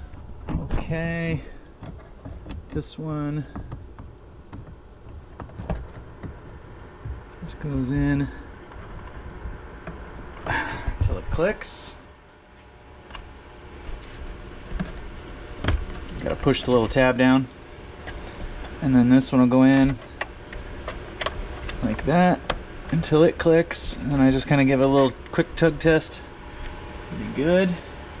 And now I'm going to slowly feed it all in there. I'm going to make sure this plastic clip here goes behind it. Oh, and this like that. And I'm pushing on the back now. I'm pushing forward. And then we're going to slowly bringing it into where it needs to go. I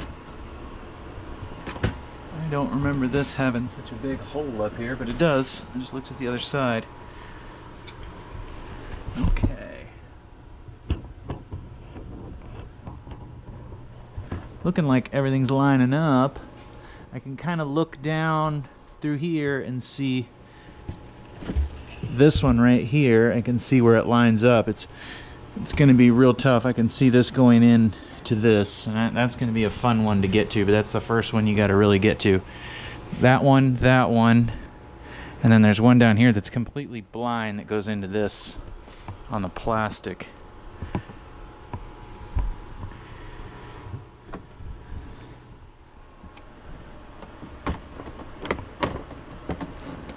Okay, and then these got to go above that little clip up there. Same with this end here. It's got to stay up. Okay, just like that. See how I got it above that little ridge? It was kind of sitting below it before. Now it's got to go above. And man, I just had to get it with my finger and slide all this in like that.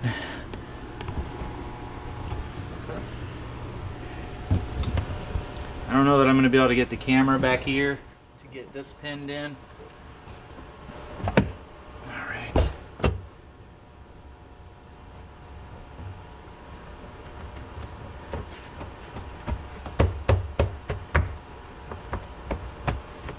After you get everything lined up, everything should just kind of push right in. So now that I got it all lined up and put in, I can see it looks pretty good.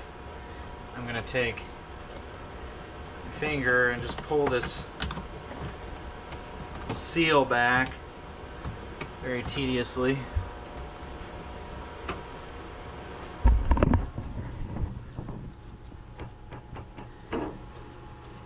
So you get the picture. I gotta get this seal back over the top of it. All right, so the seal's back over the top of it, and I just give it a little push to secure those pins. This hole lines up perfect. So we'll go ahead and put this screw back in. Start putting all the screws that hold this panel in. So this is just one of the T20 screws. There's two of these screws. They're the same size. So you got this one here. And you don't need to go crazy tight on these. I mean, just to where it snugs and stop. All right, and then this is the other one.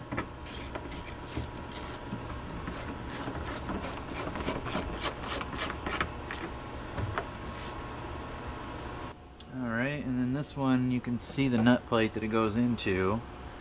And I'm gonna start it, this is a T25, I'm gonna start it with a T20. I don't have a screwdriver T25, I have a screwdriver T20. I need to order a T25 because it would be really handy, especially for, you just run into situations like this job where that other bit just didn't really work because of clearance issues.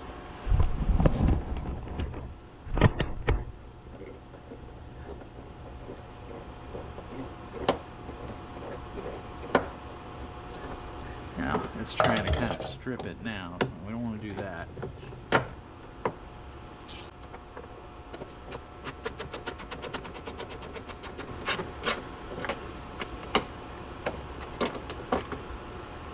Alright. That's tight. Alright, and then this one has a little tab. The tab goes up top, and then the bolt goes in. The threaded portion, obviously.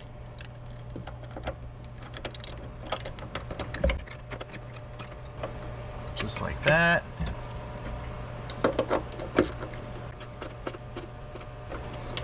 Okay. And then we've got this one here. This holds that tray that goes in here. Alright, I'm getting it now. So these plastic pins right here, right there, you want to try and align those with the oval holes that are up here. They got to line with these. There's another one down here on this side. Alright. I think what I'm going to do is actually just pull the weather strip back.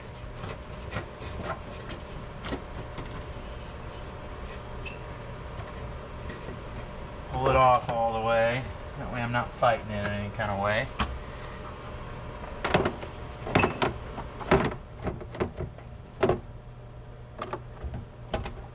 I may regret that.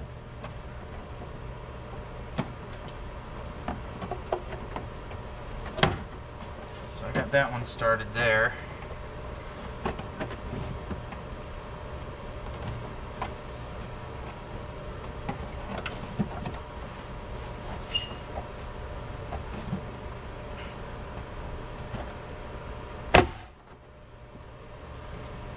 Kind of a nerve-wracking process here, so I'm pushing down and I gotta push down at the same time I'm pulling it over this. You can see the plastic deforming a little.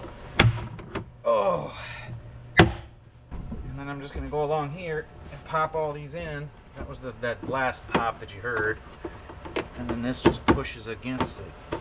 So this is that weather strip, and all it does is slide out of that little groove right there. So I'm just gonna take it. It's going to be fun because it goes under this panel. So I'm going to have to probably do this off camera, but let's see if I can get it started somewhere. Just show you what I do. There we go. And I'm just going to take it and push it back onto that little channel all the way along. If I have to use my trim tool, what I'll do with it is just kind of pull the trim up while I shove this down, and it just gives me a little more. See how that went in a little further? I'll do that again and get that seal all the way on there. So it's kind of tedious, but you just slowly play with it and get it in there. Alright, so I've got it on there. Just walk it. Don't try to get ahead of yourself with it out here, out, and try and push it in. Just anywhere where it's on, just slowly take your finger and go like an inch at a time and walk it all the way down. All right, and then our earlier not so favorite fasteners.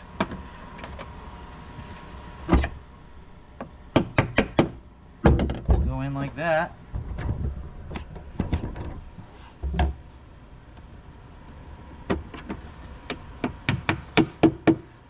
There we go.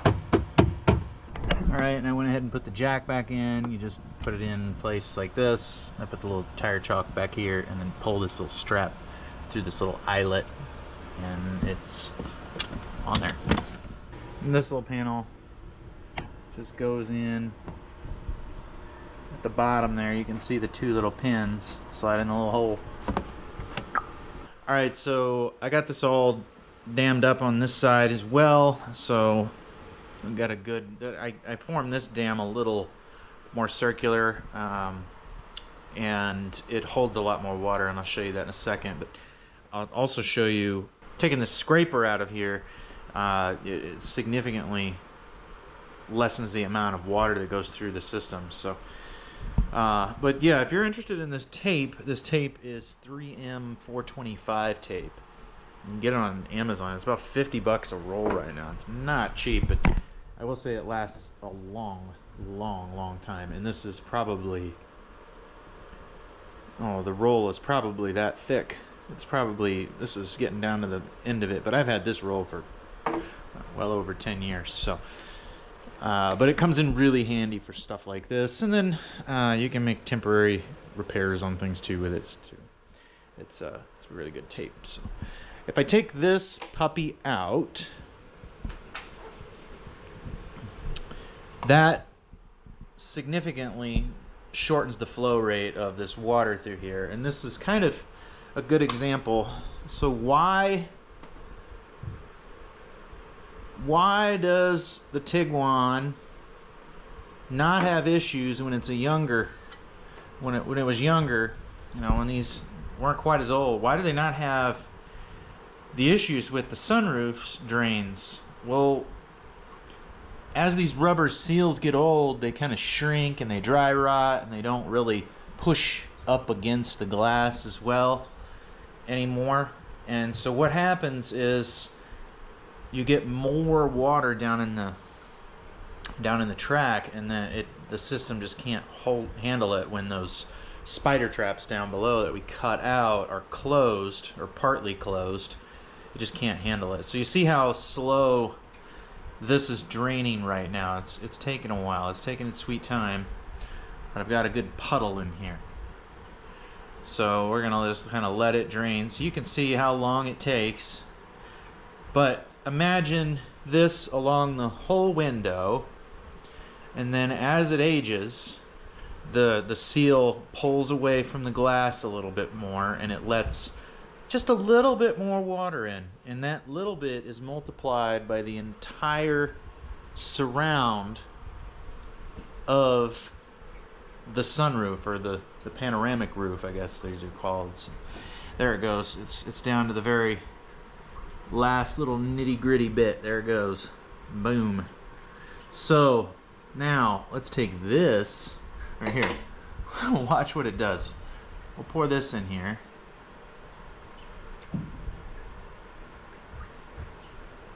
And we've got a good amount of water. I mean, it's going up there on my finger. Now watch how fast this puppy drains. So you can imagine, as that seal ages, the amount of water that's going down inside of the system is significantly more. Because all I did was open just two little spots right here.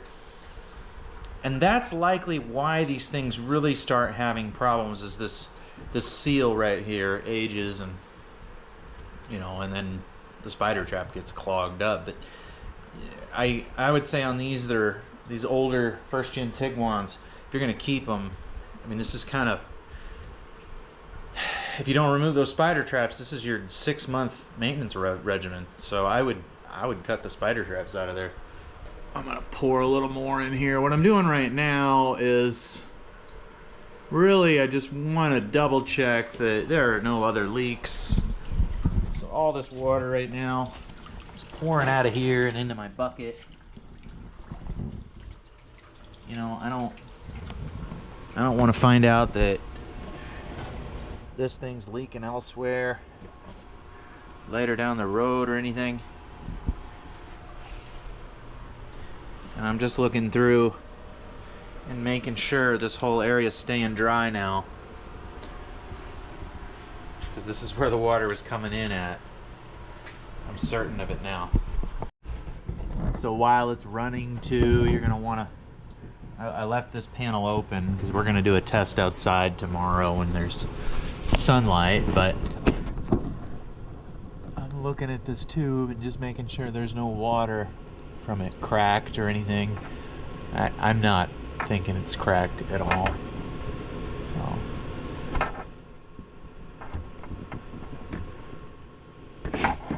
you can actually see right here. Oh man.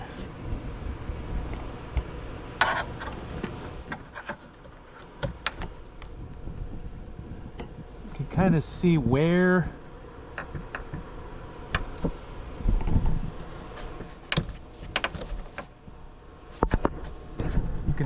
the tube goes in right there, and you can kind of see the tray sticks down from the actual tray. That's that area above it right there.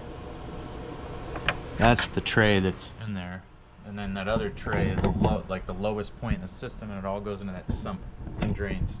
So I'm gonna leave the dams that I made up there until tomorrow, and we're gonna take it outside and spray the hose on it with the sunroof closed, and I'm just gonna lay waste to it and leave this open. You know, in retrospect, this went back together so fast. I really could have left this stuff out, but oh well. I know that it's up on that elevated surface on that platform, and then it would come down and run right out right here if it was leaking. So worst case scenario, I can always take my little borescope too and take it and run it back behind here.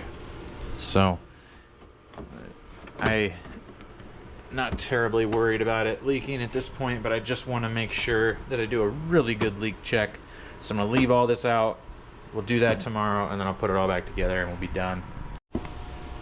Alright, and I went ahead and did what I did to the other side and wrapped tape around this one as well. So I really don't want, and this side also has one of those vents, I really don't want to have to do this again. Alright, so for drying your floorboards, I've got two different types of these little fans. They're, I don't know, here, give a size reference next to the Tiguan's wheel. They're decent size, they're not enormous though, and they blow a lot of air. Difference in between the two, this one was a Harbor Freight one. This one is the Stanley brand one. It's a little bit more money. And I'm just here to tell you, buy the Stanley one from somebody who's owned both for, I don't know, this one's probably 15, 20 years old. This one's 10 or so. Anyway, buy the Stanley one. It's quieter. You can adjust it like infinitely. This thing will go all the way up and all the way back the other way too. Here, let me just do it real quick. This thing will go all the way around. Whatever position you want, it'll go to it. I believe they both have three fan speeds. So this one's got the controller up here. This one's got it on the side. They both have 3 fan speeds. This one has 2 outlets on one side. This one has an outlet on the other. And they both have the little breaker. If the breaker pops, pushes up, you push it back down to reset it. But and then about the same amount of cord. So with this one, that I don't really like it because you have to kind of precariously find something to stuff under it inevitably. And then it kind of does one of those numbers, and then you have to find things to stuff under both sides if you get it in a certain spot to blow. And it just, having that infinite amount of adjustment, I found this one more valuable in a lot of scenarios. Now this one you can get a little heater that sticks on and clips on. That's what this little thing is right here. And they have them at Harbor Freight. I've never used it. It's an electric heater, and it's blowing a lot of air. So I don't know. Tell me if you like it if you have one. The other thing is this thing is significantly more noisy. I use this one in an office setting actually. I set it under my desk, and on one it's fairly quiet compared to this one. This one running on 1 is probably comparative to a 2.5. I mean, it's really loud. It's significantly louder. In a shop, whoop-de-doo, right? Like, whatever. But I do like the infinite adjustability of this one. That's about it, really. That's what you're paying more for. I think quality-wise, they both have lasted, and I beat the crap out of both of them. Anyway, we're going to set this one up in the car and just kind of show you how I used it to dry the floorboards. Alright, so I was pouring water up above earlier today, and it was actually coming out because it was overfilling. It was actually running down here. That's where it will leak up here. It'll actually, so there's still a little bit of water behind this panel or between the two. But it will actually run down here and then wet this carpet up if this one up here is clogging. So it got wet in here. I'm going to use this to dry it completely. What I did earlier was just take a towel, a dry towel, and lay it down just to sop up any of the moisture, large amounts of the moisture as possible out of the carpet, so that'll dry it fast. And then I'm just going to take my fan and put it in here and turn it up on its highest speed. And this is kind of where the adjustment can come in really handy. Infinite amounts of adjustment. You can really feel where the majority, I can feel some of the air is coming over here. Oh, there. Perfect. That's exactly where I want it to, where it's going to dry this whole area. All the air, for the most part, is coming straight down to here and blowing up, and that'll dry it real fast. So anyway, what you want to do when you use one of these too is keep your inlet clear so air can get in here. If you don't, you'll actually hear the fan speed come up because it's trying to pull more air, and you can actually overwork the motor, cause it to catch on fire. Not good.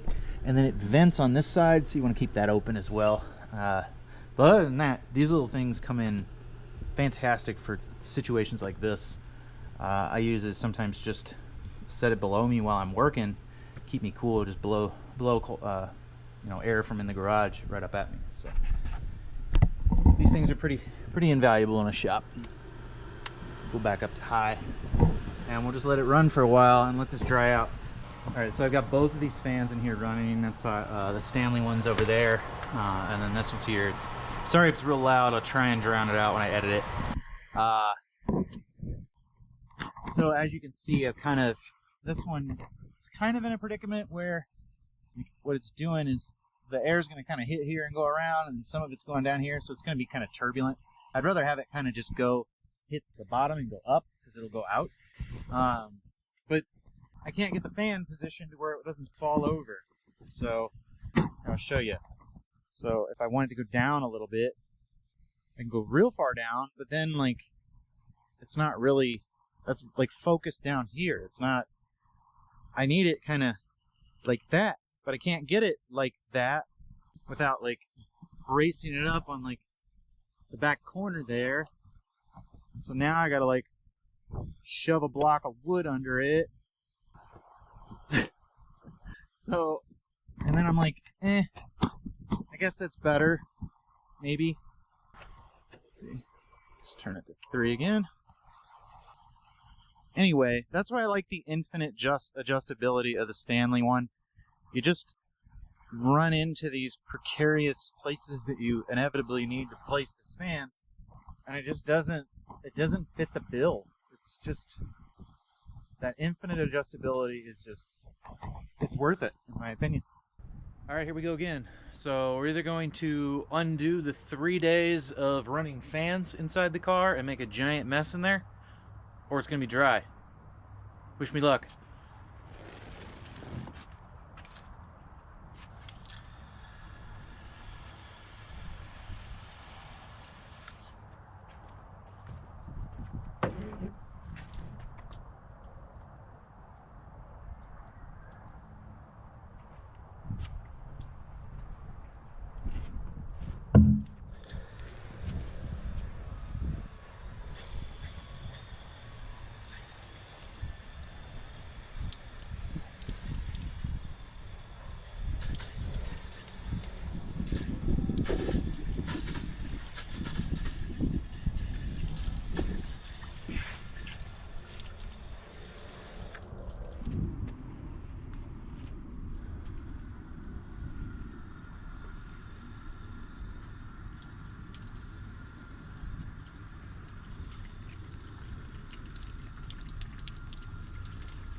So already this time it's draining a lot better, a lot faster.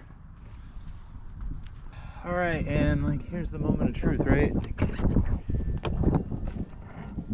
a moment of truth. Now, when I open the door, it's dripping off of there, off the side, and dripping in, so ignore this. I just took a peek through the back window and made sure I had wiped some of this off, and then took a peek back through the back window to make sure there wasn't any water up here. Now, some of that dripped down to here, and that's where these drips are from. But I don't have that puddle of water back here like I was getting before. I've also gone ahead and checked up here. There's no evidence of water at all. I don't see any water in here.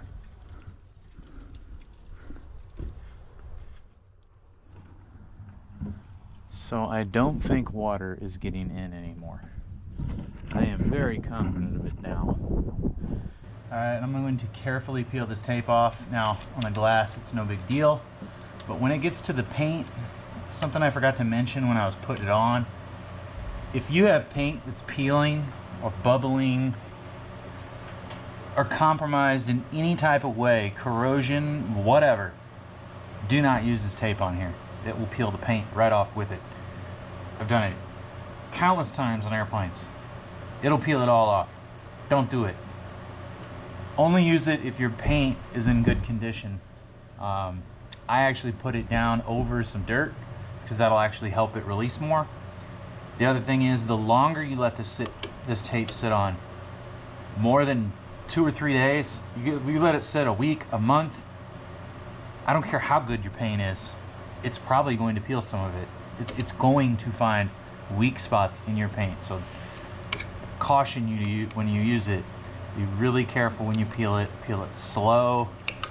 I always try and peel it at a hard angle like this, very slowly. That way, if it does try and start peeling the paint, you can stop.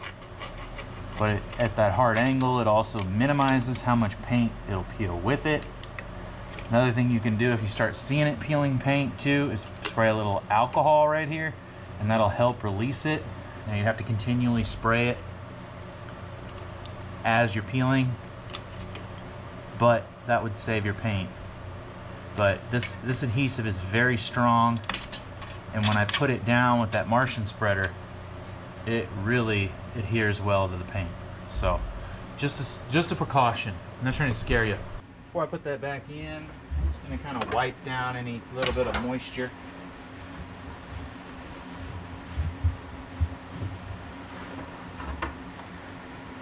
From when I was leak checking.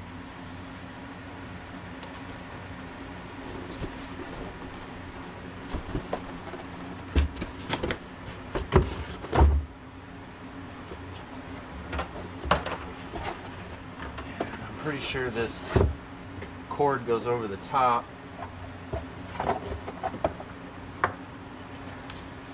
Make sure you put your roadside kit back in there. This little thing is for taking your plastic caps off the lugs, so make sure that's in there somewhere. Alright. I went ahead and added some air to this spare tire.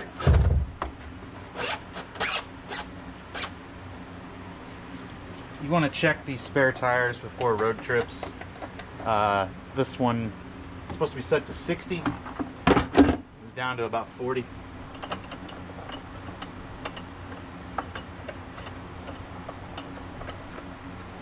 So this subwoofer has a little mark on it that says front, so it's going to be facing forward with this arrow.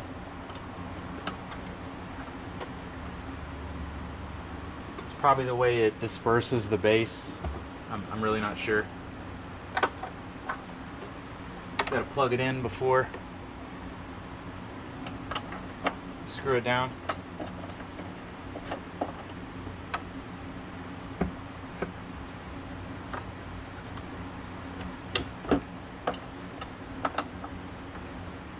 This piece has this little piece here And that goes into those pins, one of the pins that we took out with that, this guy right here.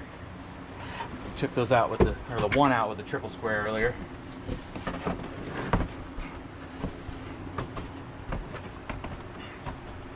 So you want to line those up on those pins, and if they're aligned, this puppy will just kind of do one of these numbers. Mine has the cargo mats, Volkswagen Cargo. All right, look this over, make sure all these pieces are in. All right, and then we'll take this, and it just goes on there just like this. Of course, we're gonna have to get it behind the weather strip. Maybe after we get it on, we'll see.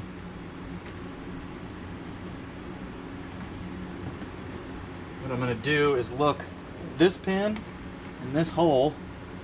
That's what I'm going to use to align it. Whew, allergies are killing me out here, especially with the fan blowing air and everything. Whew. All right, so it's aligned, and I'm just going to carefully push up on it. I don't want to break anything. I just want to slide it up.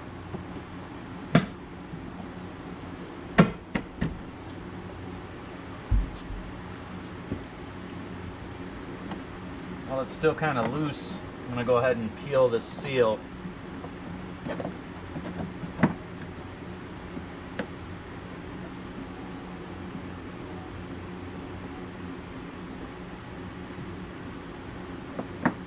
Like that.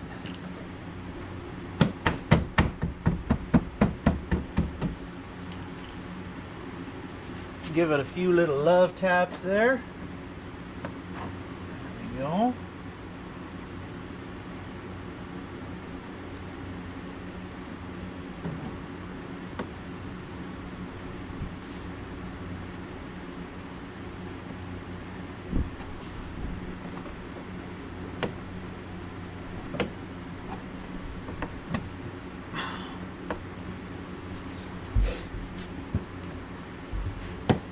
So I kind of slid the whole panel that way because it wasn't aligning over here.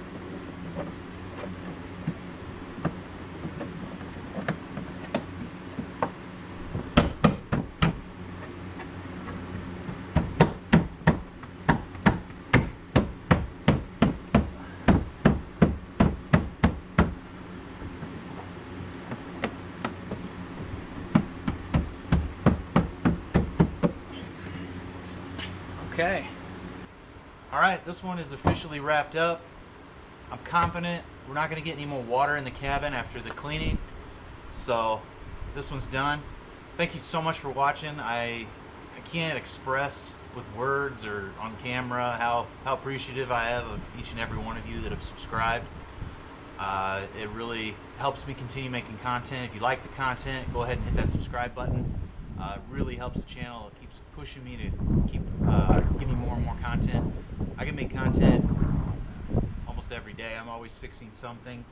So I can only dream of the day that I could do this full time, and every one of you hitting that button, like, comment, as well as using the affiliate links. There's affiliate links in every single video that I produce.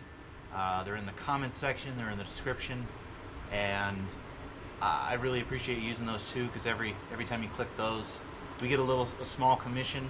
Doesn't cost you anything extra, but it helps the channel, and it helps me just inch closer to that day that I can do this full time, which I can only dream of. So it's absolutely amazing. So I can't thank you guys enough, guys and girls. There's not very many ladies into doing this. I look at the metrics anyway, but ladies, you can do it too. Anyway, thanks for watching. Really appreciate it, and we'll see you on the next one.